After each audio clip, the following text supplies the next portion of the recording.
It's also been used as a hair shampoo, as you can see. It's been used as medicine. It's been used as an enema, and it has been used as a douche. Now, the very first time I ever said that on the UC Davis campus, a boy in the back row put his hand up and he said, "I've got a question." I said, "What is it?" He said, "What's a douche?"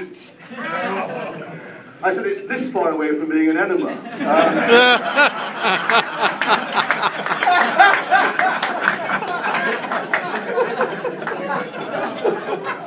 He said, "I'm sorry, I don't understand." So I drew him a diagram, but that didn't help me. So I just recommend you drink the damn stuff. Now, of course, there are many, many different types of beer. We can have alcohol-free beer, which I don't recommend. And we can have some crazy strength beer. There is a war going on for who can come up with the world's most alcoholic beer. And this war started in Boston with the Boston Beer Company and a beer called Utopias, which is 25.5% alcohol by volume. Oh, I thought Bigfoot is about a 14.5 was big. $100. Well, the war's gone to Europe, which is where wars usually end up, between the British and the Germans. And in Germany, a company called Schorschbrau came out with a product called Schwarzbock 31% alcohol by volume. Wow. Now, is anybody here from Canada? Miserable place.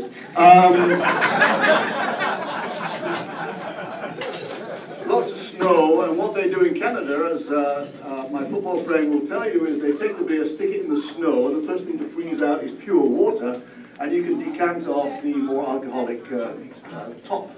And that's what they do to make these crazy strength beers. So 31%. Over to Scotland, a company called Brewdog, where they came out with Tactical Nuclear Penguin.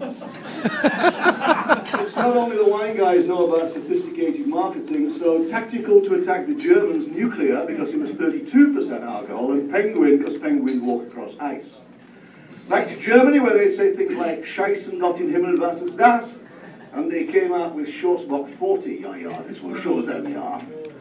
That meant nothing to the Scots, who came out with a product of 41% alcohol and called it Sink the Bismarck. And then they surpassed themselves by coming out with a product of 55% alcohol, and they call it the end of history, which it is if you drink it, that's what it is. And every bottle is inserted into a stuffed animal. So they've got themselves a taxidermist, and the bottle comes out the mouth of this stuffed squirrel or stoat or what have you. This is not classy. And every bottle will set you back several £100s, and there's only about a dozen in captivity. But I preach moderation, and that is not moderation. Now, of course, beer is fermented grain. Most of the grain that is used worldwide is malted barley. Of course, there are other cereals as well. Did you know the single biggest use for rice in the United States of America is to make Budweiser and Bud Light? There is more rice goes into Bud and Bud Light than any other use for rice in the United States. And that's not because it's cheaper, it's actually more complex to use rice. And a lot of it, of course, came from this region and is milled in Woodland, Hermie. So Bud is something like 65–70% malt and 30% rice. Wheat. Many of you are familiar with Hefeweizen. So how many of you drink Hefeweizen, which of course is a breakfast beer? And this is a marvelous example Good to know. That there is a beer for every occasion and every time of day. It's not like wine. When you last hear somebody come off a sports field and say, "I could murder a Pinot Noir," you don't. You can murder a beer. And of course, beer for breakfast in Germany, the ideal southern German breakfast is white sausage pretzel and Hefeweizen. Now, Hefeweizen is a fine drink, and there are three indicators of whether you have or have not got an authentic Hefeweizen. And if you want a really good example of an authentic Hefeweizen around here, go to Gordon Biersch. My friend Dan Gordon produces a tremendous Hefeweizen because he trained in Germany. Dan is also the guy who coined the phrase, "never trust a skinny brewer." And he's also the guy that gave us the garlic fry, which of course we're eternally grateful to Dan Gordon. So how do you know if you've got an authentic Hefeweizen? The first is it should smell of cloves. So when you pour it out, it should smell of cloves because the authentic heifer yeast produces a clovey aroma. The second thing is it should smell of bananas, because the heifer yeast produces the aroma of bananas. And the third thing is there should be no slice of lemon floating in the top of the beer. This is a foreign body. A friend of mine calls it NFL, which does not stand, Jim, for National Football League. It stands for Nothing Lemon, okay? So if you get a slice of lemon, throw it at whoever gave it to you. It is a foreign body, it does not belong there. A number of years ago, I was at a party of people from Coors. We went into that celebrated eating establishment, Cafe Italia in Davis, and for once in their lives, they gave us a glass. And in every glass, for our Coors Originals, there was an olive. So I called the waiter over and I said, "What is this?" And they said, "It's a poor man's cocktail." I said, "Could I introduce Mr. Bill Coors to you?" As the olives were dispensed all over the place. This is the problem with beer in the United States. It is not presented to best advantage. It is not treated the way it should be. You never should drink beer straight out of the bottle. It is vulgar. None of you would ever do it, would you? No. Never. You would not drink this fine product straight out of the bottle. Why would you do it with Miller Lite? Pour it into a glass. It is the civilized thing to do. So wheat goes into certain types of beer. Water, very, very important. The quality of the water. Most beers are more than 90% water, and this is very, very important. And this is why it does not make sense to ship beers thousands of miles, because you're shipping water a great distance. This is why people like Ken Grossman is building a new brewery. Ken, of course, you may or may not know, is the guy who is the genius behind the Sierra Nevada Brewing Company.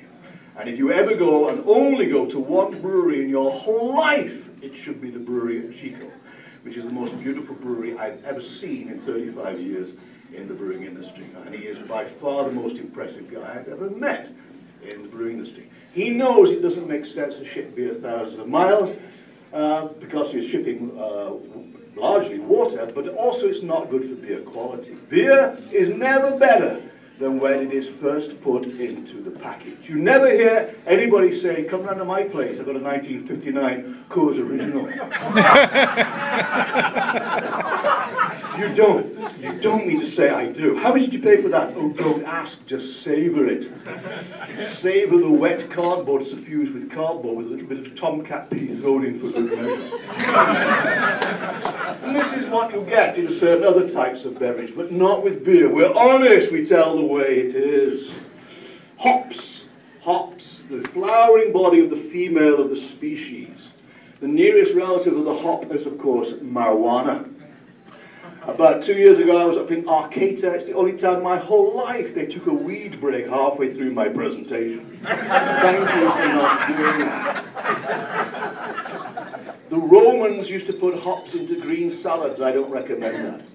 I've had aftershave lotion made out of hops. My wife threw it away after one splash. If you put hops into a pillow and sleep on it, you're supposed to dream of the woman you love. Well, that doesn't work, or I married the wrong woman 36 years ago. But I recommend you just use them for the making of beer. And of course, there are two main components: the resins, which provide the bitterness, and the oils that provide the aroma. Think Sierra Nevada Pale Ale, Optimum, Torpedo, that strong hop aroma comes from the oils. The bitterness comes from the resins. And the more resins, the more bitterness. Not only do they provide bitterness, they also have other influential characteristics. They are sensitive to light. That is why beer should not be exposed to light. If you eat beer exposed to light, it will break down to give the delicious aroma of the skunk. Now, what do I know about skunks? I'm from England. There are no skunks in England. So when I first came to this country in 1999, I'm driving up towards Lake Berryessa, and I wound the window down and said to my wife, "Good heavens, Heineken have opened a brewery around here."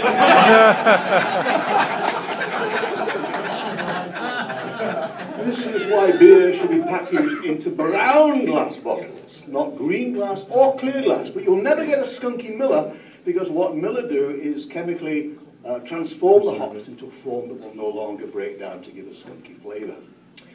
The other main thing about the bitter compounds is they help to stabilize the foam.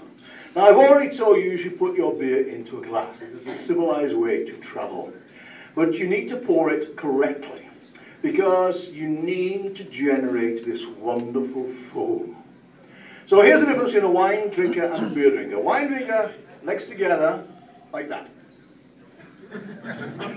Beer drinker, legs always apart. Get an easy swinging motion going on here. Then you get your glass, you get your bottle, and you pour with vigor. You don't pour like this. You pour with vigor. And what happens is the carbon dioxide comes out of solution and produces those bubbles. Now, if you've got a second-rate beverage, let's take one at random, champagne, the bubbles go, but with beer they don't. Because the proteins from the malt and the bitter compounds in the hops stick together. And before your very eyes, the foam solidifies. And as you sip it steadily, you get these cathedral windows of foam lacing the side of the beer glass. This beautiful visual delight. Why would you deny yourself this beautiful, beautiful vision? And it influences your perception of quality. It's just a fantastic thing. And it's going to be a clean glass. Now here's the thing, you never ever put your beer glasses in a machine. You always wash them in a sink, and they're always the first thing you wash. And you get a sink, should you be familiar with the use of a sink, you put some hot water in there and some washing up liquid, and you wash them thoroughly, then you rinse them in clean water, and you allow them to drain dry. You do not carry them with your slimy fingers in there. And if you've got a hideous growth on your top lip, this grotesque monstrosity, oh, there's another one. You gotta have hair somewhere. Hideous growth, because you get these globules of grease that are swinging on the whiskers and flicking into the beer and killing the foam. Not long ago, I had a guy from Texas who was in my class, and he had this luxuriant growth. He looked like something from the British royal family. And I picked on him, I victimized him, and next day he came in, gone. I said, oh dear. He said, yep. He said, I've been married 15 years, my wife has never seen me without the facial hair. And next week he wrote to me, he said, dear Charlie, my wife is not talking to me. My children do not know who I am. But the foam is fantastic. So you have to get your priorities right in this life. You have to, and one of the great joys is to see this beautiful beer. And that's why it's a terrible thing when you go into a restaurant there and they say, do you want a glass? This happened to me once in that fine eating establishment, the Outback Steakhouse. Do you want a glass? I said, yeah, why do you ask? Well, we don't have many. We don't want to run out. I said, if I'd asked for wine, when you've asked me if I wanted a glass, you said, don't be stupid, now what do you want to eat? I mean, this is the thing. It's all about perception, people's perception. And there is this perception that somehow, and by the way, I do drink wine, but somehow they say wine is better with food. It's not true. You think of any Asian food, goes far better with beer. You think of Mexican food, goes far better with beer. You think of great British food,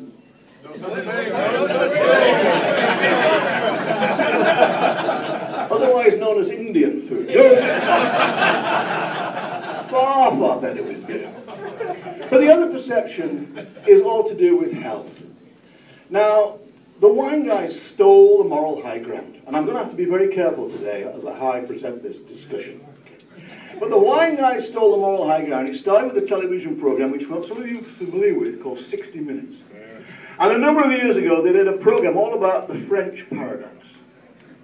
The French paradox. Now, the French live badly. I know this. I'm English. I watch them do it. And what they do, they eat all this cheese and all this oily stuff, and all this stuff that by rights should be caking their arteries with bad cholesterol. But they're all fit as fiddles. They're all really healthy. And why they say it's because they drink red wine. And they say it's because the red wine contains resveratrol. And they always say it like that, resveratrol. And this resveratrol cuts down the risk of atherosclerosis.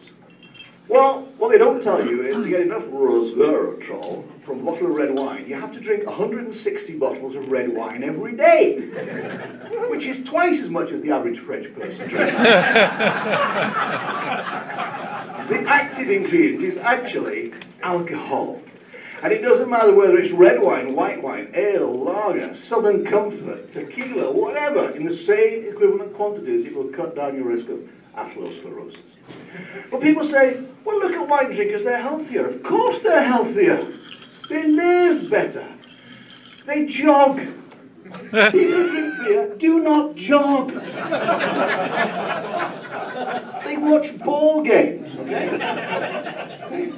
There was a study in Copenhagen. This will get your attention. A study in Copenhagen. And they checked what people were buying in the supermarket. People who were buying wine were buying bottled water, tofu, chicken, low-fat spread, lettuce. People who were buying beer were buying red meat burgers, butter, white bread, sausages, and cigarettes. It's only the beer that's keeping these guys alive.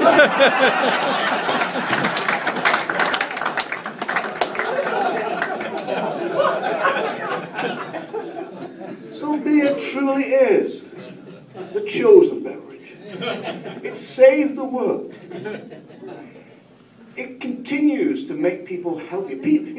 Beer cuts down the risk of atherosclerosis, cuts down the risk of osteoporosis. Do you know beer is the single richest source of the element silicon in the diet? And this counters the risk of osteoporosis. The next best source is granola. You choose. Beer contains B vitamins. Beer contains fiber. Okay, it gives you gas, but at least you know you're alive. The antioxidants in beer are more effective than the equivalent from the same equivalent sister drink that's based on the grains. And so the list goes on. Beer cuts down the risk of kidney stones, cuts down the risk of gallstones, improves cognitive function in the elderly, which I'm looking forward to. And for years it made me better looking to the opposite sex. So, there's so much to be said for beer. It's a fascinating drink, and it's a great vehicle for scientific inquiry.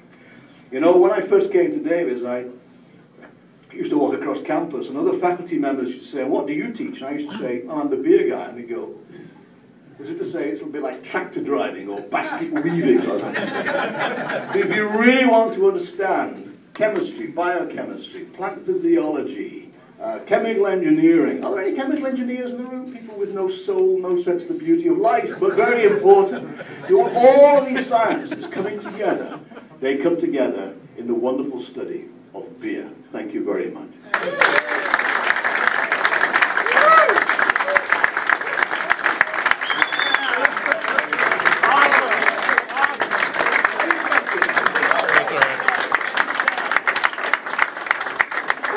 I'm glad it's Friday because I'm going to get some beer. Any questions? Yes, sir.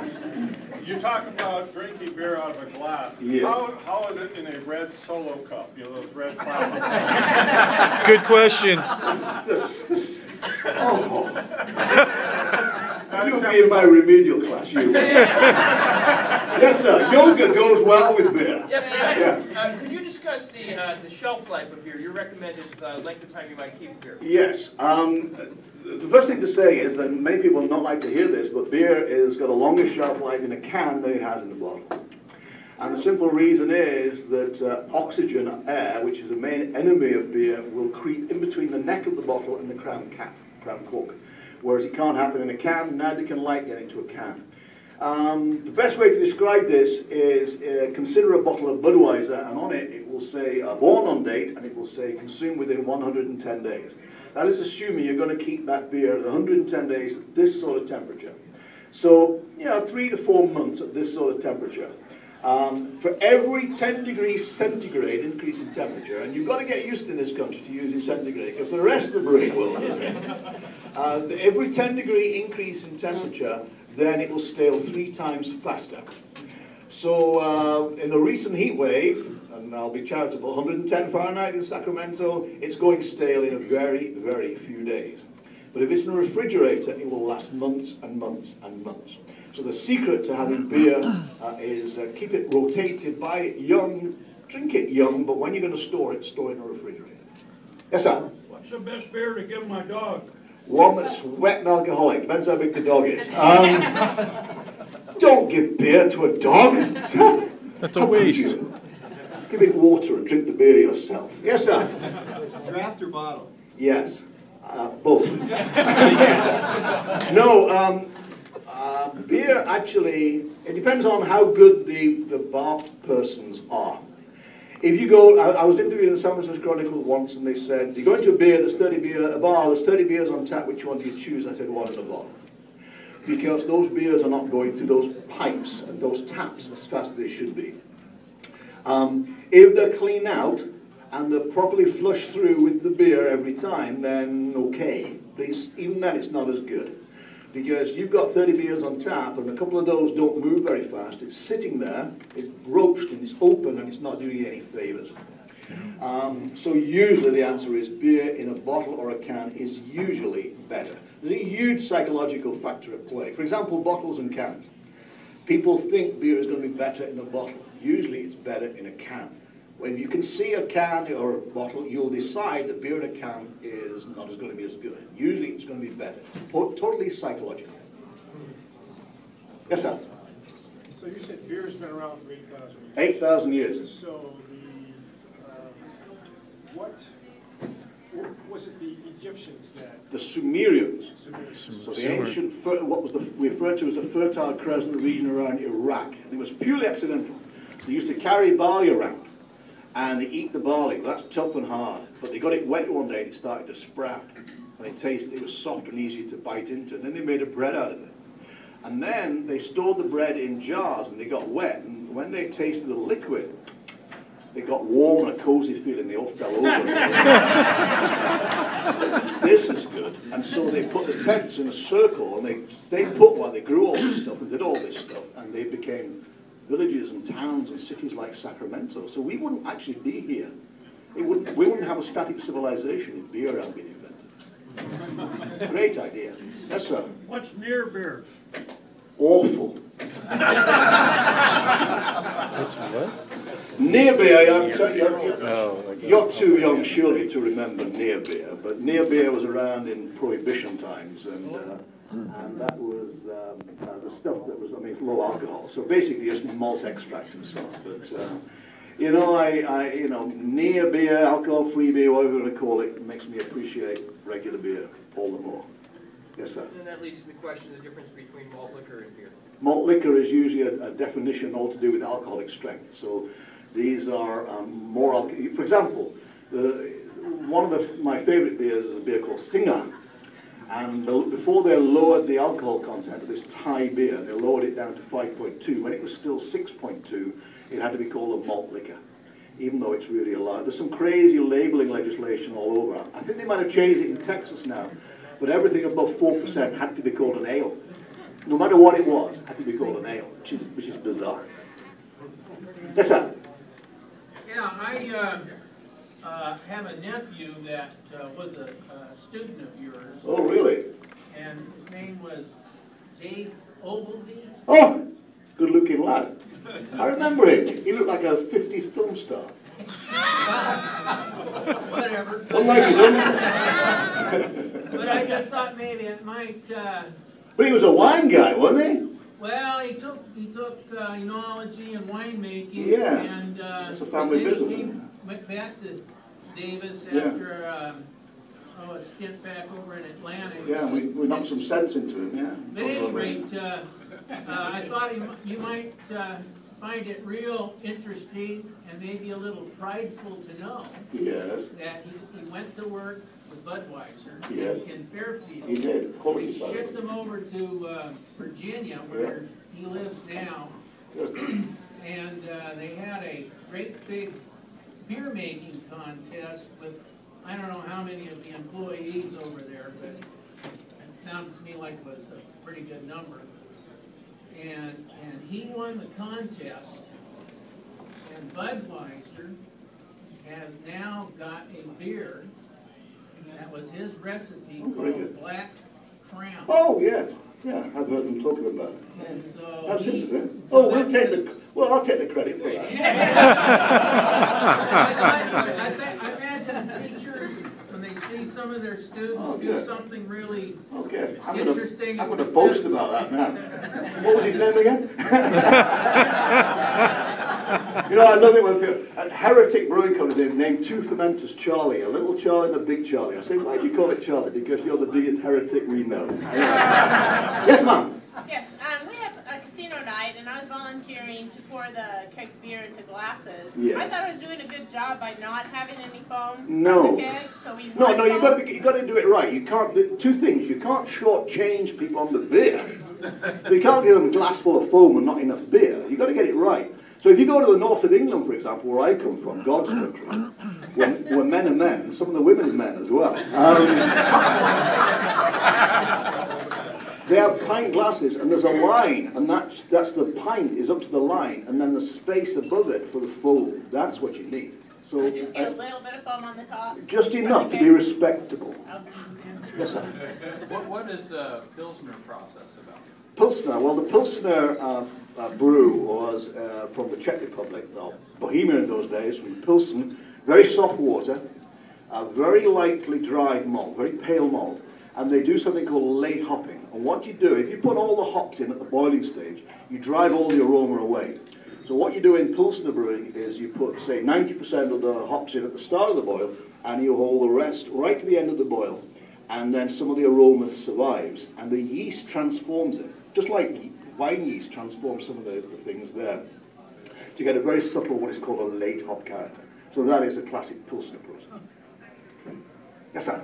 I understand that there are some people right now that are growing hops in California. They are. I know some of them. That's right. It's a good thing. It's a very good thing.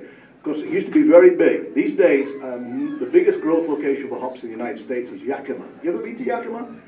The height of fine dining is Dairy Queen. There's no getting out there.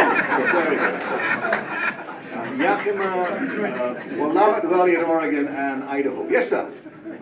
Question, in England occasionally, what is your take on serving beer warm? It's not warm. It's not warm. It's cellar. It's not room temperature. It's cellar temperature. Now I'll use Fahrenheit to make life more straightforward. But if you think 55 Fahrenheit is warm, then I don't. And that is the classic serving temperature for cask ale, because it comes through a pipe, through a pull from the cellar. And England's a kind of cool country. Well, So when we invent air conditioning, we'll take the world by storm. so is it bad serving it cold, I guess is what I'm asking. Yeah, well, different beers, different temperatures. What you want for the gentler, more subtly flavored beers is a fairly low temperature. But the more alcohol and more intensity of flavor, somewhat higher temperatures. Either more alcohol or more flavor. So if you've got a barley wine, something like that, it's fairly intensive flavor, quite alcoholic, then you certainly don't want it at 4 degrees Celsius or refrigerated temperature. That will be certainly better switching to Fahrenheit, at least 45 or 50 degrees Fahrenheit. Yes, sir? Yeah, so can I audit your class on the internet? No. I'm sorry. Why would you want to? We can come and do extension classes. I do 1 week classes. You can come and brew beer with me and sit in the classroom. I start off by explaining what a molecule is. And I end up by telling you why your beer is awful, because they all bring the beer in and we taste it. But you brew beer and so it's all good stuff. Yes, sir?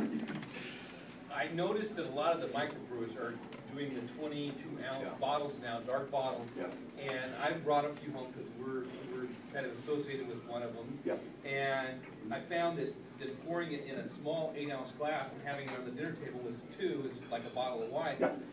Sipping it with dinner instead of chugging it down like I used to do it. Yes, of course. It's a very civilized way to travel. It was very interesting. The flavor and the characteristic was a lot better. Absolutely. Doing it that way. Yeah, it makes a lot of sense to actually share beers in this way. In some countries, like India, they've done it for a long time. Big bottles, and you share it out. Of course, it's superior to drinking wine, but only teasing. Yes, sir?